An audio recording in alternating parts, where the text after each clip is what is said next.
Hi, Blue Apple students. My name is Megan Bonnet. I'm a wildlife biologist and a naturalist, and I'm joining you today from Central Texas.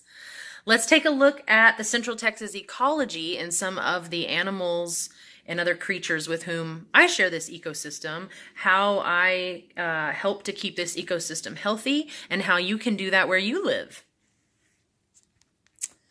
All right, this is an aquifer. An aquifer is just an underground source of water.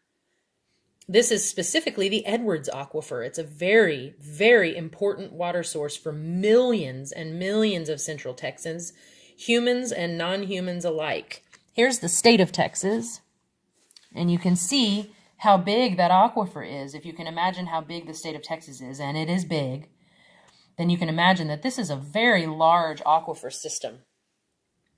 One thing that makes this aquifer system unique is the stone that it's made out of. And I have an example of that stone right here. This is karst limestone. Limestone is a sedimentary rock, and you can see how many holes this stone has in it. And those are made in the process of erosion. So all of this limestone in this area, and this map is a good color to illustrate. This area is limestone, that kind of beige color.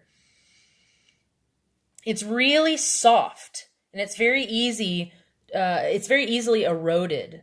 And so one of the things that is constantly eroding at this limestone is rain, water flowing through the creeks and rivers around here, and the rain that falls. It's all continually eroding that limestone. We've had some really beautiful and amazing geologic events happen around here. We've got a fault line that runs along the southern border of this aquifer system. It's called the Balcones Fault Line.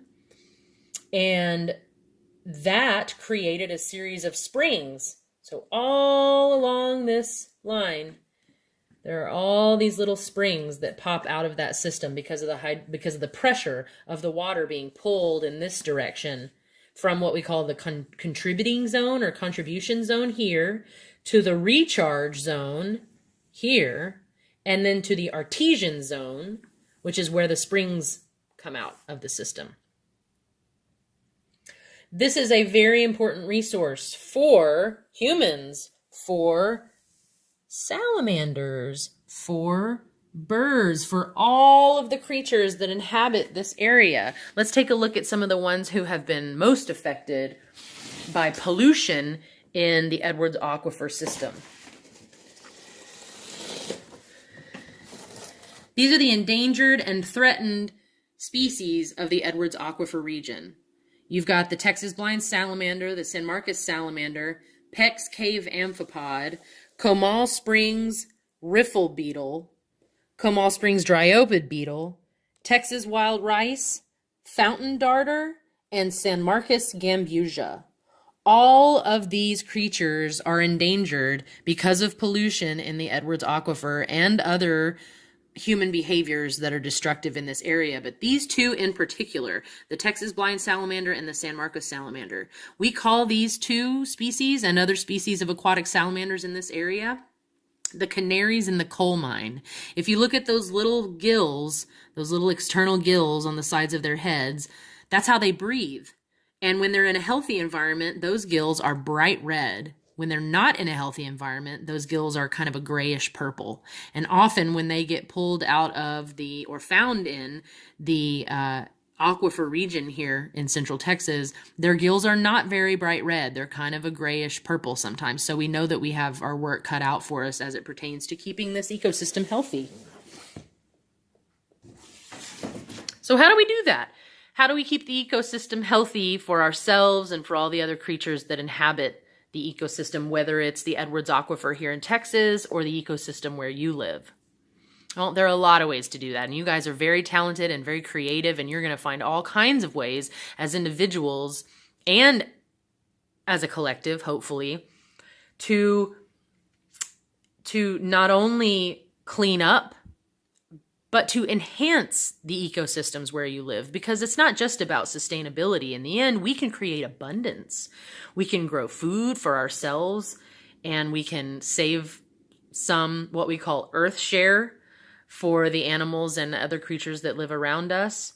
We can make sure that we are doing our best to reduce, reuse, and recycle. The reason I say reduce 3 times is because that is actually the most important one. That's why it's the first one. Reduce first. Don't buy any more than you need, and then that way you don't have as much to try to reuse or recycle. The reusing and the recycling are also very important. And you guys know the things like turn the water off when you're brushing your teeth, take shorter showers or shallower baths, or less frequent ones.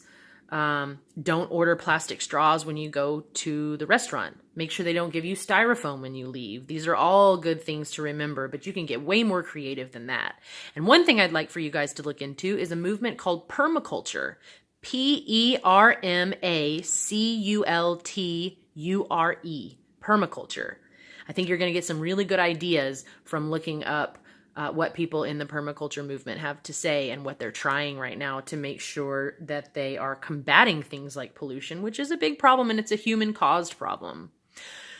But even though we're the problem, we're also the solution, and I cannot wait to see what you guys come up with. You're going to have access to my email in case you have questions, and hopefully we'll be in contact soon. Thank you so much.